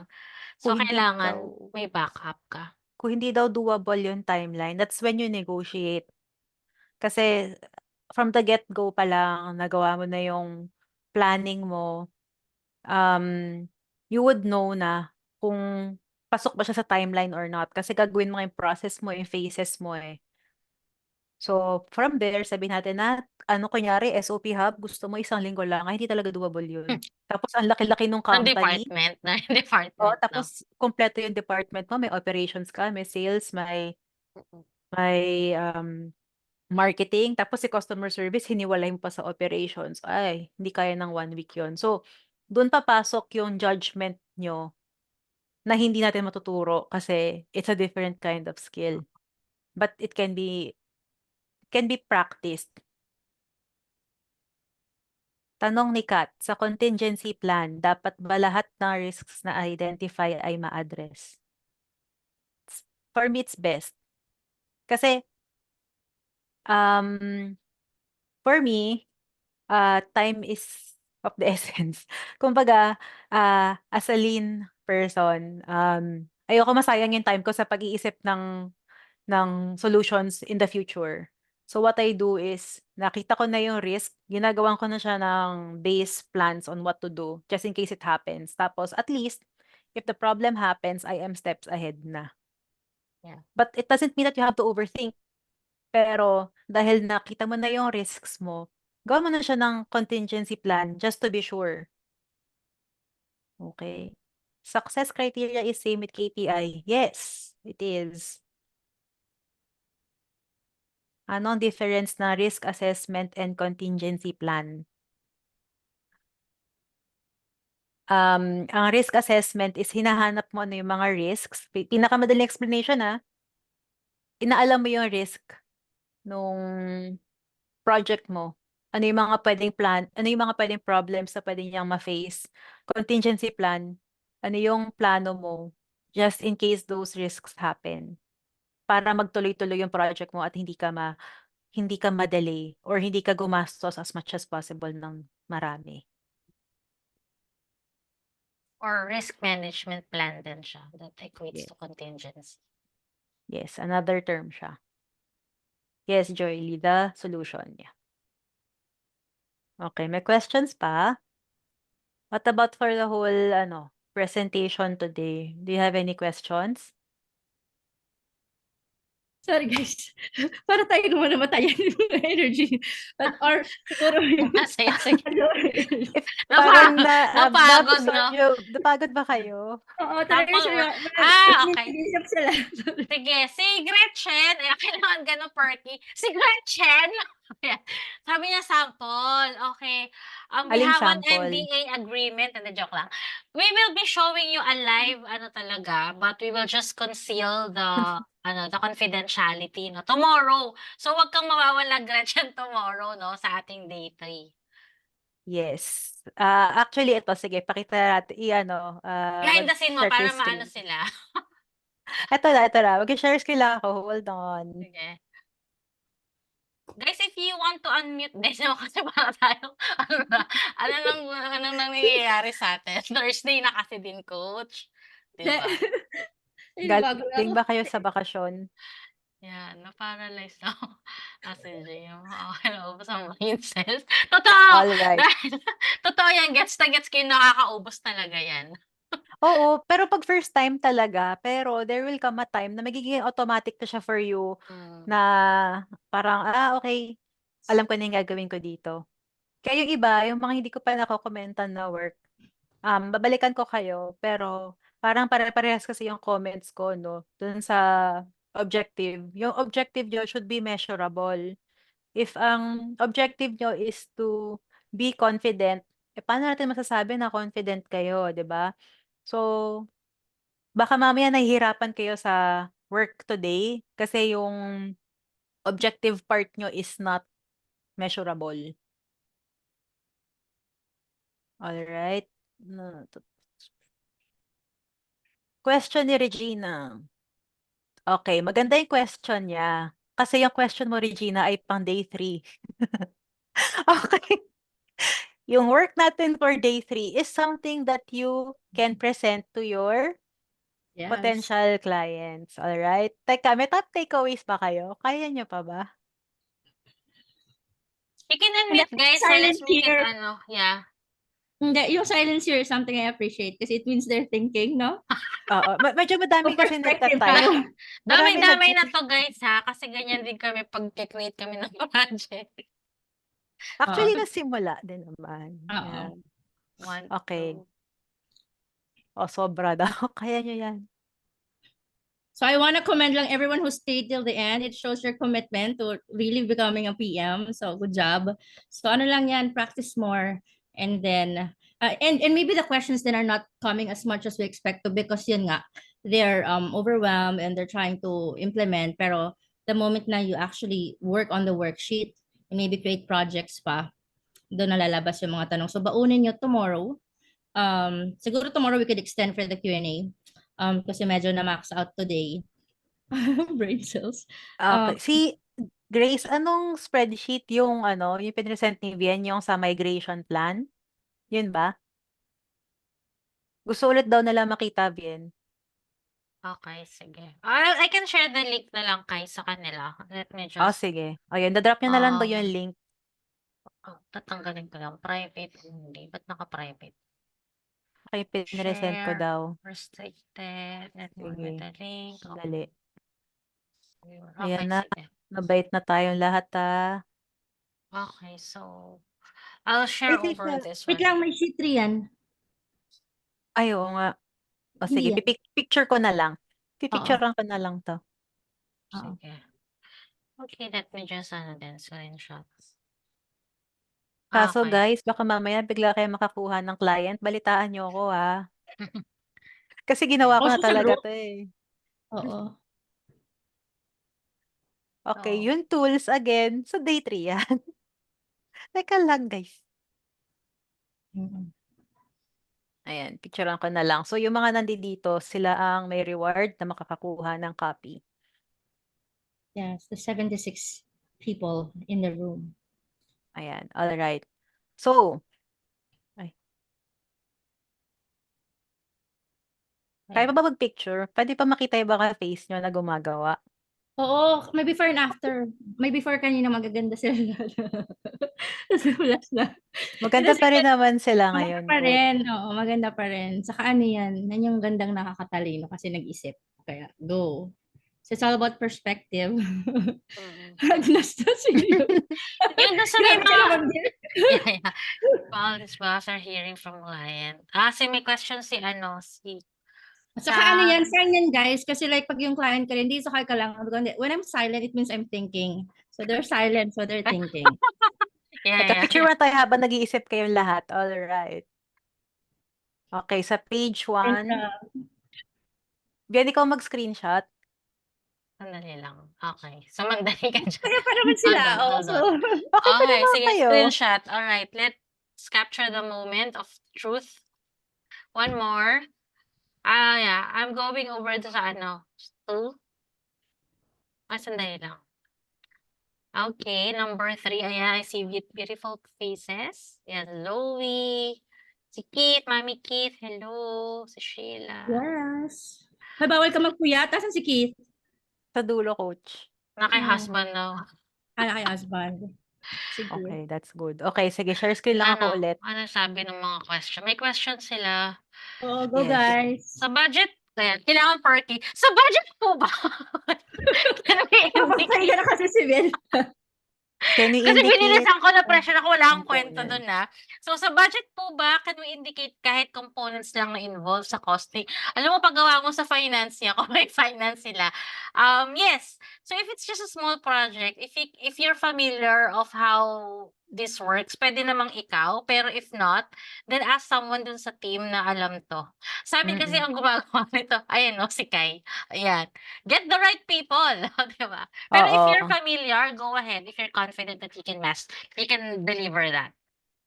Ito, si Jayla, ang tanong niya, do you have to present all of these after hearing from the client?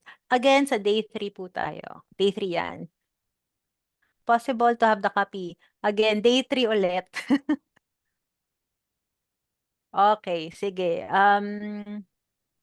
So, here, Can what we, to expect? can we clarify lang ulit what's the expected output for the assignment? Again, for the assignment, yung ginawa namin ni Vien, Yung yun yung sheet. gagawin nyo. Yung sheet, yes. Yung accomplished sheet. And then they will like email or dun sa form ulit. Either sa form, Coach, or i-share nila. Better pag i-share kasi nakaka-comment ako directly on the document. Tapos na-notify sila. Oo. Yung iba guys pala na nag-send hindi naka comment access. So make sure lang the link that you'll add will be comment access para they could comment. May question si si May, pili lang daw ba ng isa? Yes, kung ano yung pinaka-confident ka kasi gagawin mo yan hanggang bukas. What's the Alright? deadline? Pero masipag tong si B, kaya daw niya 3 eh. Di okay yan para lahat. Oo, mamamaster mo dear. Challenge yourself guys. Have that mindset na like kung isa lang naman yung required, extend niya pa. Like hindi kaya pahirapan yung sarili niyo kasi pag napahirapan yung sarili niyo sa simula, yung mga darating wala na. I mean, at least that's my mindset. So, choose your hard. Would you rather, Rona, mahirapan sorry. na ako na you have guidance? Yeah, just lang Coach Days, no? For your homework, we highly suggest you use your thinking talaga. Do not AI, do not use AI because we Yeah. want to practice niyo muna yung thinking skills natin 'no, yung creative thinking before Mm. anything else kasi sayang, 'di ba? Oo, tsaka 'pag gano'n kasi again, 'di ba, yung skills nga na pagba-budget nung time, nung pera, yung pag-isip nung risks and pag-iisip nung plans, if ever. Yung AI, they can help you. Pero again, AI can make mistakes. Pero paano kayo mahahasa, 'di ba, na makapag-isip on the spot? Yung ginawa namin ni Vian earlier, actually nagawa namin siya this evening lang, eh, tapos top sheet siya. So, at least sa inyo, kailangan niyo rin na-practice na gawin siya ng gawin. Kasi it really takes time, minsan years. Minsan hindi rin siya nadadaan sa certification. Yun, Yes, you sharpen alright? your saw. Mm. Okay, The for best one day you said 3. tonight, Kai. Ano Yes, yun? ano yun, coach? That's the best one you said tonight. Hindi siya dadaan certification. Pero don't get me wrong, may certification ako sa Six Sigma. Nagagamit ko siya everyday kahit sa personal ano ko, sa personal ko. Pero yung experience ko kasi for the whole decade of working and how I think, mahilig kasi ako magawa ng mga cause and effect. So, yun yung nakatulong talaga sa akin. Kaya no amount of certification can really help you with that. Alright. So, for day 3, tomorrow, committee today, tomorrow, juicy naman. So, tomorrow, yung mga usual questions nyo na, ano yung mga project management tools na ginagamit? Today kasi, and yesterday, we used Google Sheets. Kasi that's the most basic one. So, tsaka yun yung hindi nyo kailangan gumastos or mag-sign up or anything. But tomorrow, I will be showing you kung ano yung mga usual project management tools na ginagamit. And ito yung usual na ginagamit ng mga clients abroad. Another would be practical samples where project management is used. As in, yun nga, again, you can do this every day. And kahit hindi siya work-related. Number 3 will be how to create a mind map. So again, yung mind map, it is based sa project nyo today, sa homework nyo today. Kaya kailangan siya gawin talaga. And number 4, I will show you how my mind map help me land a client. Kaya tuturo ko sa inyo para makakuha rin kayo ng inyong first client. may Alright? dagdag naman pala ako. So, naisip ko lang, siguro for tomorrow as well, for those that are gonna attend, since we are OBMs and one aspect of what we do is just project management, I'll just add, so help me remember, hindi ko naisip, projects that I've done as an OBM, that I've used yung PM skills, para meron kayong talagang some actual projects, real life na you could look into for inspiration. Kasi hopefully, I mean, if you're happy with being a PM, that's all well and good. But then if you want to upskill to OBM, at least, diba? You know. All right. Sige. That's about it. Again, homework reminders. Please submit before 12 noon. That's the email address. Make sure that the access, you give comment access. Okay? Alright. Meron pa ba? Okay na, coach. Okay, sige. Wait lang, Vian. It's so low. Like, the energy is so low. Anyari guys, sige na, like, I need someone lang to can you Oh yeah, let's call lang, some people. how are you today? Yung current state of Like mind? emotional state, mental state. Yeah, where are you at the moment? Yeah, where are you at? Can Pwede someone unmute? Oo. Sige, gusto ko um, si Sharina. Ikaw, dear, what are your thoughts right now? What's going in your mind? How are you feeling? So we could process together.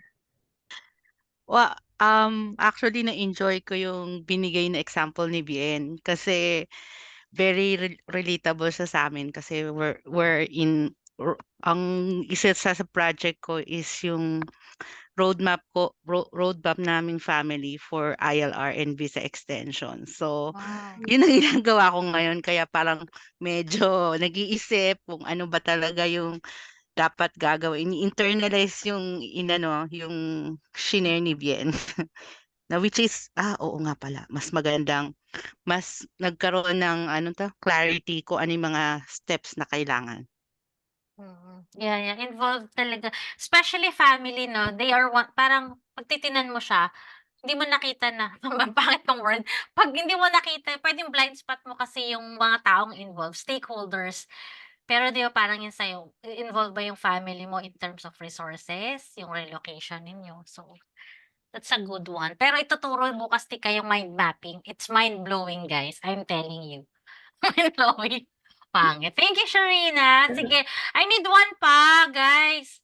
Hey guys, yung iba naman, if you could just kindly let us know your feedback, key takeaways in the comment section, and then anyone who wants to speak, baka napanis na lang. You can go ahead and unmute. Sige. Let's call a male attendee. All right. I May think pa-Gcash si Bien pag may sumagot. ikaw kaya yung sa budget, approve mo muna. Sige. Alright, sige. Can I call on Aldrich? Sure. Hi! Hi. Hi, Aldrich. Nung makita ko yung sheet, sabi ko, kailangan ko mag-isip dito ng todo. So, tahimik lang ako kasi ginagawa ko talaga siya yung implementation. And tiniting ko rin yung mga lessons na sinabi ni Paz. Baka ma-incorporate ko kasi yung mga lessons na yun. Pero kailangan talaga mag-isip dito. So, para implement. So, kaya ako natahimik. Ganyan. Yun lang yun. Hindi sa low energy. Nag-iisip talaga. Oo, I love it. And, yun nga guys, so we are being paid by our thinking, no? So, wag kayo magbibigay ng strategy na libre. Diba? Dahil Kami mahirap na lang yun. mag-isip. So, Kayo yeah, na lang that's the value of it, no? So, for now, free naman ito sa inyo. But, ultimately, pag nandun na kayo sa client-facing side na, yun yung value ng thinking natin. Kasi, talaga nagdi-deep dig deep talaga tayo, saan nanggagaling yun. 'Di ba even yung risk management, it's a perfect tool talaga na hindi nakikita kasi yun usually ng client. Akala nila it's the surface level lang. 'Pag nakita nila yun, ay, oo nga 'no, dun nila maintindihan. Actually, the risk management is an edge already. Kasi isa siya sa mga processes na hindi na-overlook nung iba. Yung iba, ang galing gumawa ng plan from beginning till end. Pero again, may changes. Hindi nawawala ang changes. Kahit sabihin mo linear or paulit-ulit. For example, nung pandemic, ang daming na-shake na companies, na operations. So, yung risk management dun, parang it's a battle of who is a fast thinker, who is the first one to adapt, to change, 'di ba? It's not about who will succeed first eh. Sino muna yung mag-a-adapt. So, yung iba, ang bilis mag-isip na, okay, may risk na lahat ng tao nasa bahay lang. Ang bilis nung iba na gumawa ng community Viber groups, nagbenta sa Viber. Ngayon, may mga malalaking businesses na sila and in my community, mabibilang ko sila kung ilan. So, yung mga ganong klaseng risk management lang. Sometimes, hindi mo siya nakikita agad eh. The risks could be, economical, pwedeng personal ni client, nagbago siya ng in life, plan in life, or anything natural like yun nga yung pandemic, 'di ba? So, madalas na overlook yan and yun din yung number one reason kung bakit merong mga companies, hindi lang projects na nagfe-fail. Minsan nga kung magaling ka magtingin ng risks, aralin mo na lang on how to create processes eh. 'Di ba? So, that's one thing also. Kaching-kaching na kaagad yun. So, with that thought, ang tanong ko, paano mo pina-practice yung parang sabi mo in time, pero may mga specific steps ba na pwede kang gawin, halimbawa practice, para makita mo lahat ng contingency, tapos makita mo yung schedule na tama na budget na sakto-sakto para dun sa mga projects. Sa akin, as a corporate person before, I am involved in projects already, pero as a coordinator. So, I really learned on the spot. Tapos, paano ba? mahilig kasi rin ako mag-plan ng kung ano yung gusto kong gawin. Kunyari, plano ko magkaroon ng business. Lista natin yung plano. Ano yung mga pwedeng risks na pwede kong harapin, if ever? Ano yung mga kailangan ko i-solve ngayon pa lang? So, you really have to make time to plan it and hanapin mo na agad yung risks. Another one would be, kunyari, nanonood ka ng balita. May news, for example, na ano ba? Kunyari, news, tumaas yung dolyar. So, isipin mo, ano kaya magiging ano nito? Ano yung mga mangyayari? Ano yung mga pros and cons? Ano yung mga after effects nito? One would be masasaya yung mga OFW. So, ano mangyayari? Pag masasaya OFW, marami magkapadala dito. Pag Yes. gumano, 'di ba? Yung mga ganong klase. Pero, pag tumaas ang dollar, ano pa yung pwede mangyari? Mm-mm. Yung gasoline natin tataas din. Lahat Yeah. ng bilihin tataas. So, yung mga ganon, you can practice on anything. Pero, pinakamadali for me sa news. Try Yeah. mo mag-ganon, parang, So that's a very powerful question kay Aldrich, no? Kasi siguro ang tanong nga niya, paano sa mga beginner? So paano ko mm, maka-capture agad yung risk management plan nga or yung contingency plan ko? How would I know? Beginner pa lang ako. Halimbawa, nag-land ka ng client. So, yun ba yung ano mo, question mo, Aldrich? Nagkaroon ka ng client Yung, and and yung ano rin, pag i-schedule na eksakto siya. Kasi ang oo. ginawa ko dati dun sa project sa schedule, ang ginawa ko, tinanong ko yung ano, yung mga developers, kasi ano, yung project is software development. Mm, Tinanong ko yung mga developers, kayo ang mag-schedule kasi alam nyo kung kailan yun. okay din yes. yun. Yung So, interview. ah, Yeah. through interviews, pero meron bang, kung ikaw, kung sakali wala kang ah hihingi ng tulong or something. Hindi, ganito, you're a project manager and you have stakeholders. So, if project manager ka, you manage the whole thing. But sa mga tasks na maliliit, you have project coordinators or the stakeholders din. So, may mga nakatoka dyan.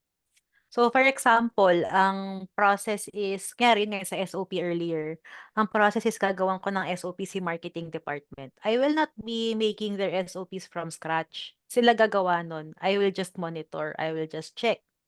Ngayon, paano ko makukuha yung timeline? I need to ask their department manager, usually, o gaano katagal kayo dyan? Usually, sabihin nila, 1 week lang, tapos na kami lahat, sa lahat. So, okay, for this department, sulat mo 1 week. So, from there, kung kunyari, meron kang 5 departments, tapos, kunin mo yung average nila kung gaano katagal. Then from there, makikita mo na kung gaano kalaki yung timeline ng buong project mo itself. Kasi marami ka pa eh. May steps ka pa na iba eh.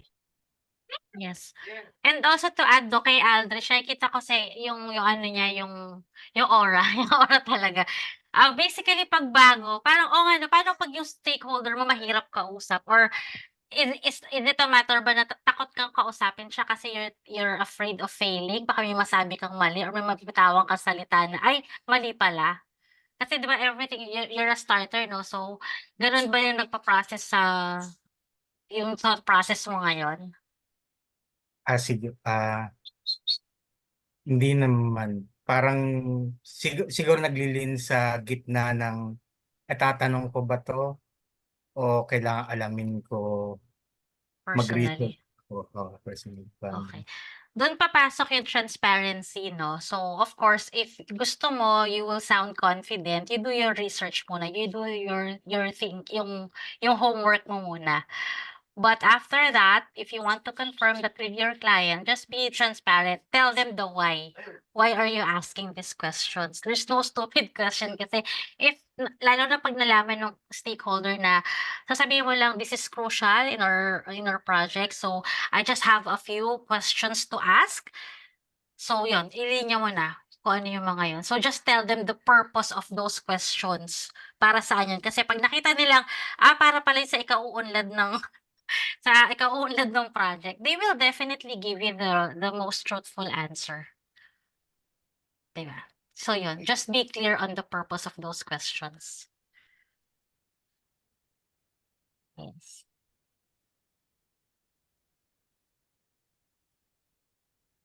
Gets ba yun? Huwag kayong matakot magtanong, basta palagi gano'n, may disclaimer. The purpose of these questions is to, di ba?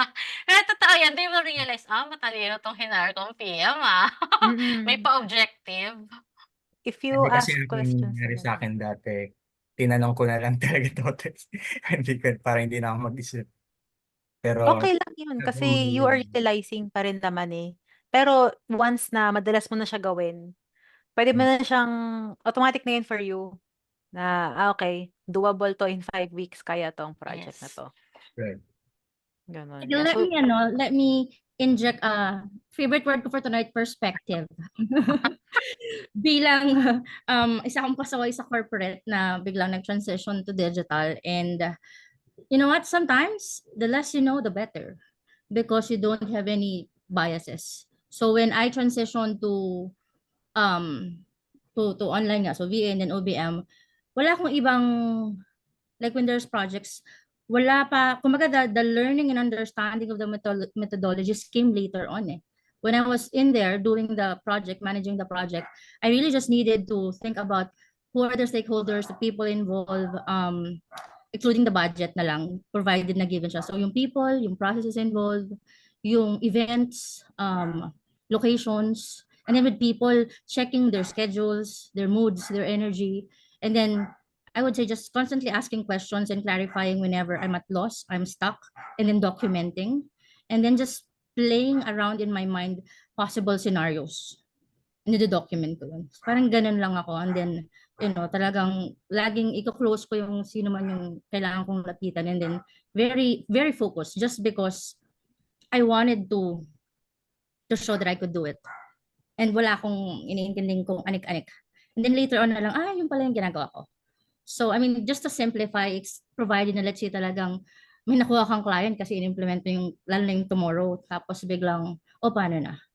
So, ano na lang, pag may naklose kayong client, tapos the challenges na kung anong i-implement and whatnot, the fact na you close a client, should be worth celebrating. Just focus on really doing good on the project. And then yun lang, ask questions, document, role play in your mind possible scenarios, and then just, yung stakeholders, keep a close eye on them and document. So I hope that helps everyone, especially the newbies. Okay. Ayan, thank you. Pero thank you, Aldrich, for that question. At least na-explore natin yan. So, dahil dyan, is everyone good? Parang ayaw pa nila umalis. May gusto magsalita pero ayaw. Isa-isa yung marami kayo, guys. Pero, ayaw talaga umalis. Oh. We love you. Pero wala na ba? Everyone good? So, yun na lang. Pag-isipan nyo, tulog muna kayo para... Pero, ano oras pa lang ba? 58. May 2 minutes pa. Last pahabol, wala na. Sige, yun guys, ay yung assignment nyo kasi it's crucial kasi yun ang gagamitin nyo for day 3 tomorrow. So lahat ng Yeah. questions yun will be answered tomorrow. Yes. Utilize the Q&A tomorrow, guys, no? Kasi free pa siya. After that, if it's a consult na, magkano charge natin kayo sa consult? Budget, finance person kasi namin si Kai, no? But anyway, yun, utilize that Q&A tomorrow, guys. If you have any pressing na nangyayari sa inyo, have that avenue tomorrow. Yes, Okay? and just quickly lang, same drill. So I think you have na the link saved hopefully kasi customized talaga sa inyo yan. So wala rin, nag-email nasa daw yung link. Registration link lang talaga. So thank you for saving your own links. And if you want to eventually upskill to OBM as well, you definitely don't want to miss day 3. Okay? Because we do have an update by tomorrow to those that would want to continue to becoming an OBM. Ayun lang, my dears. Thank you so much. Thank you, Vian and Kai. And Thank you. tomorrow, it's Kai's turn naman. So yeah, we'll see you guys. God bless. Thank you, everyone. everyone. God bless. Bye. Bye-bye. Thank you.